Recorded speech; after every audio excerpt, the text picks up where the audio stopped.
everybody on the floor. Today we're talking about Grand Theft Auto. Mr. Cops! Hello, I am joined by a very special guest, Brandon Jones. Why are you here, Brandon? I'm here because we're doing a new Grand Theft Auto show, which I just think is really smart, and thank you for hosting this. I'm glad we can talk about GTA every week. I think this is going to work out. Today we're going to hype up GTA 3 through 5. Let's dive right into it. So it all begins. Grand Theft Auto 3, Brandon. GTA 3, I was just a wee little lad. And getting this game... You shouldn't have been playing GTA 3. So that's what I want to talk about. That is exactly what I want to talk about. Because I get this game, and my mom is concerned. Yeah. She's concerned about it. Her biggest philosophy in life was, as long as you know it's a video game, you're fine. But I think the thing that sparked her nervousness was when I said, "Hey mom, check this out." I pick up a hooker, take her around the corner. Check this out, Mom. Do the business. Hooker leaves. I kill her with a baseball bat, take the cash.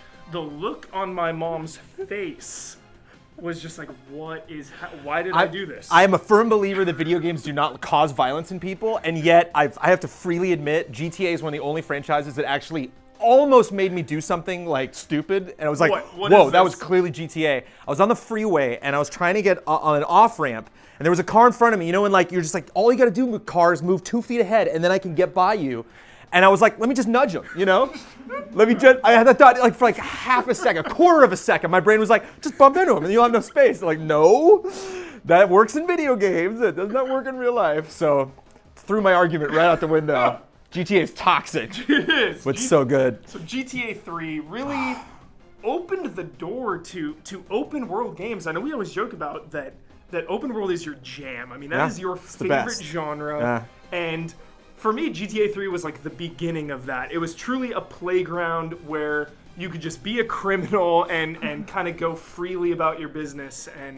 But like mastering the flight of the dodo, like actually like having friends be like, you can't fly that thing. I'm like, you can. Yeah. You can actually fly it. Like you have to get good at it. Like going around the mountain and seeing that city like come up out of nowhere, like, what is this? Yeah, just the exploration. I remember talking to people about GTA 3 and I didn't know what they were talking about. I'm like, what do you mean you get missions and then you just like go places? Like, what are you talking about? There's gotta be a structure, there's gotta be levels. Yeah, totally blew my mind as far as what games could be. And I think that was like really my introduction. There's been like technically Zelda on NES is open world, but like I think that was my first introduction to the genre. Hooked ever since. So then we get to Vice City, which changes it up, gets the 80s vibe. Really, Speakable protagonist. Speakable protagonist was the big deal. Tommy Vercetti, somebody you could get invested in, even though he's a psychopath. And I just remember the mania, like before this game came out, all the GamePro magazines, and the way that they advertised this game was that it was real life. It was like, yo, be sure, if you want to paint your car, head on down to the paint and spray on 5th Avenue. And, if you want to change your clothes, go to so-and-so to pick up a fresh suit.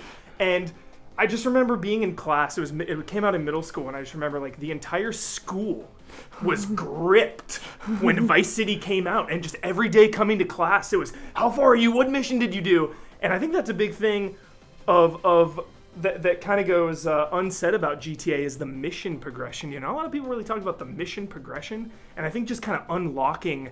It's got a good unlock system of unlocking different parts of the map and. Well, it had a story. You had an investment for the character. Yeah. Like you understood who he was and why he was making these decisions. It's like Clyde in 3, like never talks. Mm-hmm. He's got no stake in really one side or the other. He's kind of playing all the parties against each other. Vice City, one of the first games I remember. I think GTA 3 had a couple, but it was one of the first games I remember that had actual gameplay trailer updates. Yeah. That a lot of games were just releasing like gameplay clips. Here's like 30 seconds of the game. But like Vice City had that song pick was so good. The title effects that they're doing on this gameplay trailer are amazing. Every Monday Night Raw, sitting in my room on my floor, that flock of seagulls Vice City trailer getting me so hyped. Yeah.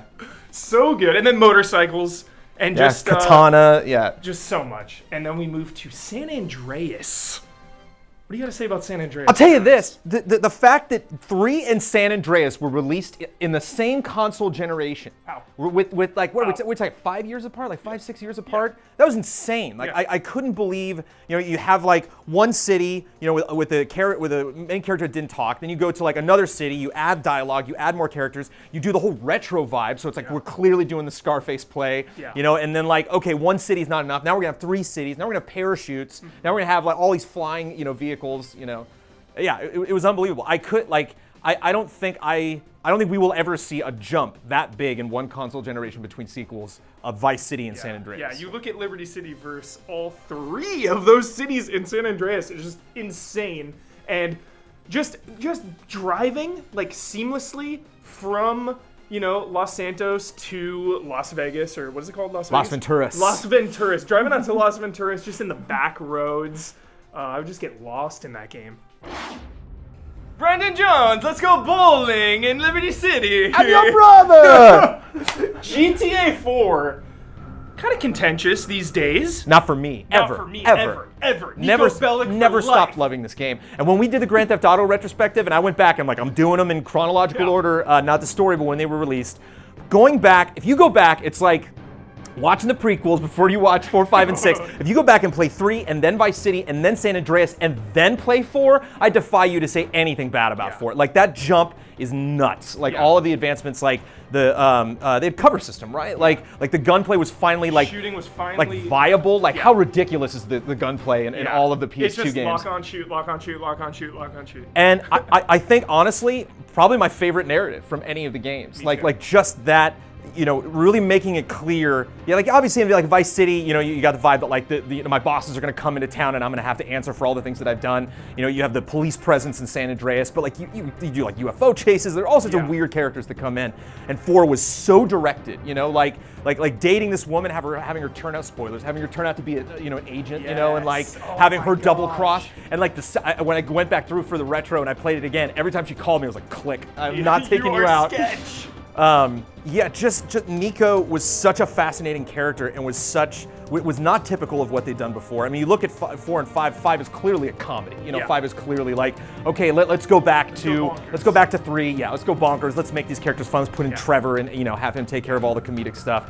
And 4, the tone was so serious. The characters were so interesting. Brucey, like, and it reflected in the gameplay. The way the cars handled, the way you moved in the environment had such a big impact because of how realistic the game was, and that took a while to kind of get used to. Was, wow, I have to answer my cell phone? Like, I'll never forget turning Roman down to hang out physically made me sad, and because he was nice about it. He's like, no, I understand, it goes fine, we'll hang out later. And you're like, no, I'd love to, but I'm just like, Roman, man, I got other things to do. I'm sorry. And he did one when you're in a helicopter, where like you like steal like a helicopter, you're flying, and he's like, hey Nico, you wanna go bowling? And he's like, I don't know if you can hear this, Roman, but I'm in a helicopter right now. Like, yeah, the cell phone, like everything that they added. I know we're going into 5, but then like bringing the smartphone later, like.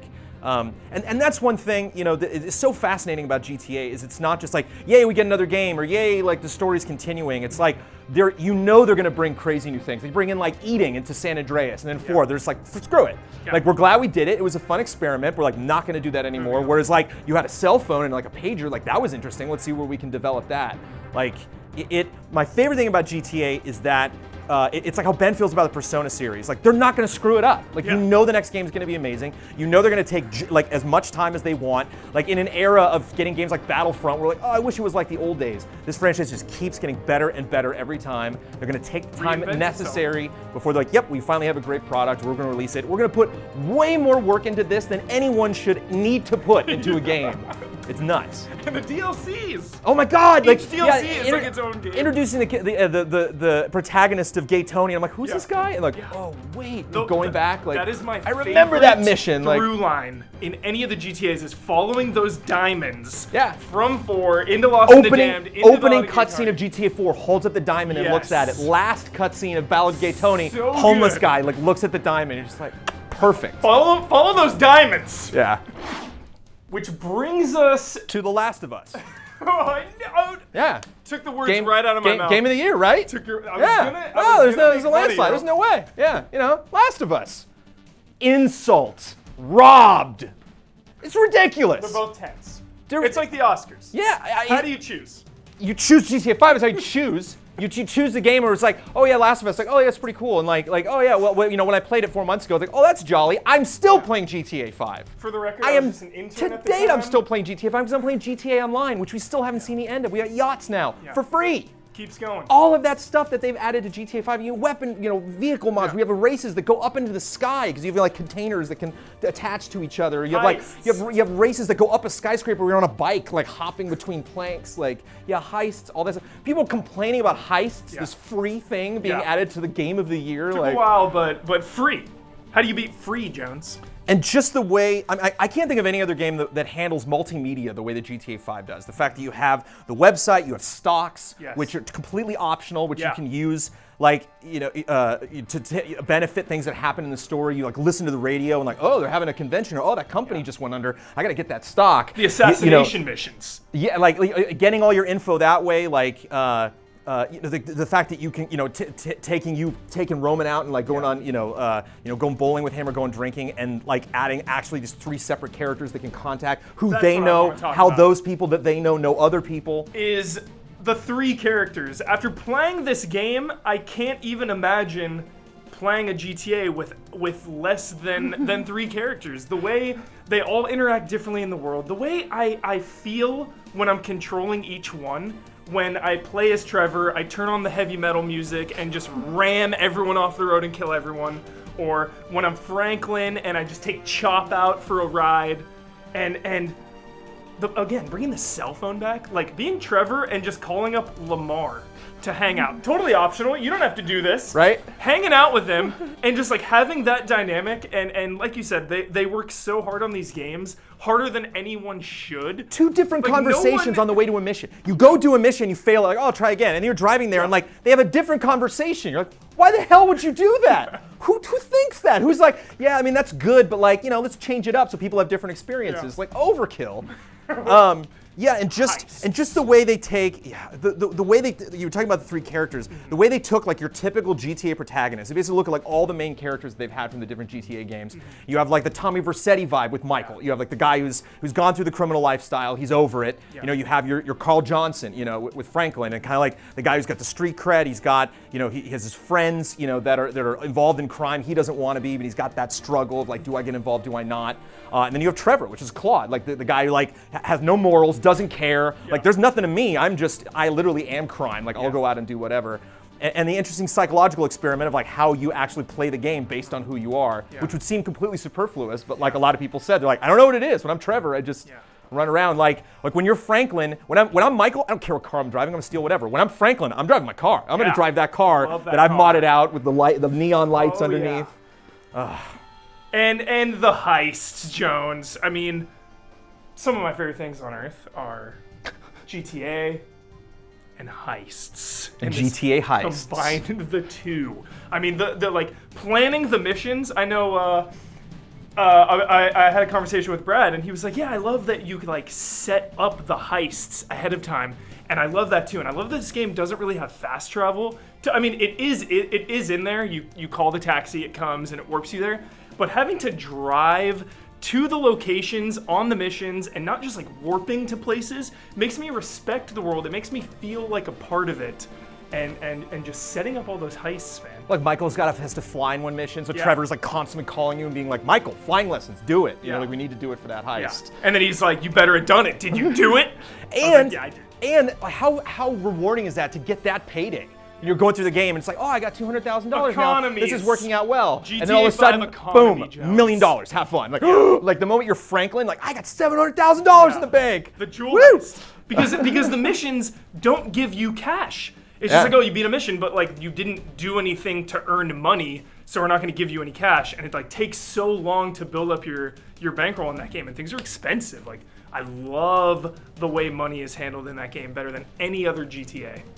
I just think the worlds that they build are the most realized on the most levels, hands down, bar none, no argument. You know, it's like when you see something like the company, I can't think of the name of it, but the takeoff of Life Invader. You have like this Facebook/Apple joke that's not just like, oh, there's that one mission you did, and you know, like you'll never see that again. You'll hear commercials for Life Invader all the time. Life Invader is its own website. If you go to lifeinvader.com in real life, they have a whole separate website that they built for kicks. Like, what is that? That's not gonna move units. Like, that's just them being like, let's just see this as far as it can possibly go. You see billboards for Life Invader. You'll hear people talk about Life Invader on the street. Like, it'll just come up in conversation because it's a part of that world. And so it's just like all of those different tiers of them creating this reality. You know, it's to a level that just nobody can compete with. And it feels lived in. And it's just nice. It makes me happy because I know what my favorite video game franchise is. Like, there's nothing that could ever possibly get to that. I think that level of quality. Vice City Stories is the only GTA game where I was like, that was okay. Whereas like every other one was just like, what a joy. I'm gonna play that again in 10 years. Love it. Didn't even talk about Red Dead Redemption. Oh, that's a whole nother show, man. Don't get me. No, I'm getting hot on the collar now. Yeah. So Grand Theft Auto, Jones, what is your biggest takeaway? Why is this your undisputed favorite franchise? Because they do more than they need to. And I think that speaks volumes for a developer as prolific as them. It reminds me like a Stanley Kubrick, where you're like, this guy should make more movies, and then you see a movie he makes, and you're like, you're fine. No, whatever. If you take 8 years for your next film, that's okay, as long as you just make another one that was this damn good. And I get that vibe that like they don't show up at E3, they don't hang on to these popular events. So like we are the event. It doesn't matter what day of the week, what time of the day we drop a GTA 6 trailer, everyone's gonna come running. Because we are in control of our product. We know exactly what we want it to be. You know that every step is going to be a huge leap. It's not going to be something that we feel we owe the fans. You know, we're gonna make controversial decisions. This game is going to make headlines every single time. There's nothing like it. Best in the biz. Before we say what's coming up on Game Trailers, Franklin just Instagrammed a picture of him in a motion capture suit in front of a Grand Theft Auto 4 poster. Not 3 weeks ago, Brandon Jones, I tweeted out, all I want in life is for Nico to meet Trevor. Could this happen? Sure. Yeah. Can this become a reality? Packies in GTA 5, like they reference a lot of stuff that happens in Liberty City. So, and this is clearly like their new world, like clearly like the PS2 era is its own universe, and now they like restarted again. So. It's never too late for story DLC. People are saying it's too late. It's never. No, never too late for a game like that. No, because it's like how long is it going to be till we get GTA 6? Yeah. You know, like a while. Stopgap. Yeah. The bridge loan. There's a DLC. And I'm totally. I'm not fine. I would love some extra DLC, but like I was accepting the fact like, okay, they're investing more in online. Online is fantastic. I'll take online. That's fine. You know, and now it's just teasing. He's messing with my emotions. I know. I was fine just not knowing about it, and he puts that picture online, losing sleep. Anyway, coming up on GameTrailers.com this week, what do we got? We got a Resident Evil 0 review. Right. Coming up. We got the top 10 games that might suck in 2016. Yes. And there's a couple. There are a couple games that may suck. There's 10 of them for sure. And I think that's it. You know, final Bossman mandatory update. Tune in. And on GameTrailers.com and our YouTube channel. See you next week.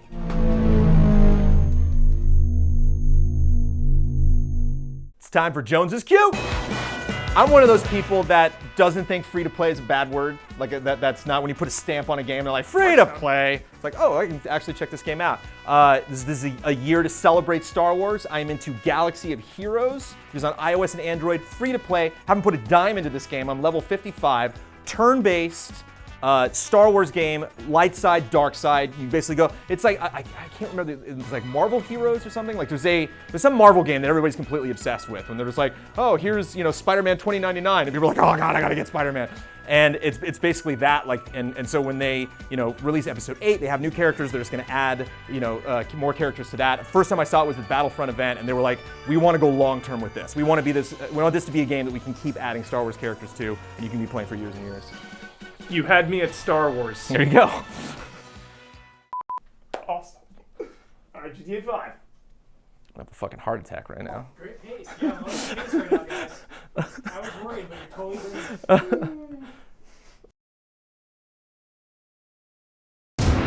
And here we go. Close Talker has wasted no time in taking the fight to Huevos. Where are they going? They've made it to the elevators. Trading blows. A decisive chop from Huevos. We're going down. They are going down. Where do they go now? No sign. Here we go. Battling it out on the staircase. A precarious position for Close Talker. Oh! What was that? A force push? Huevos is headed to the roof. Close Talker is still in the fight, but he's got to be getting tired. We may be coming to the end here, folks. A kick and Close Talker is down. Huevos looks confident. Oh! Close Talker's back on his feet. And it's the silencer! The silencer! Huevos is trapped. He can't escape. It's over. It's all over.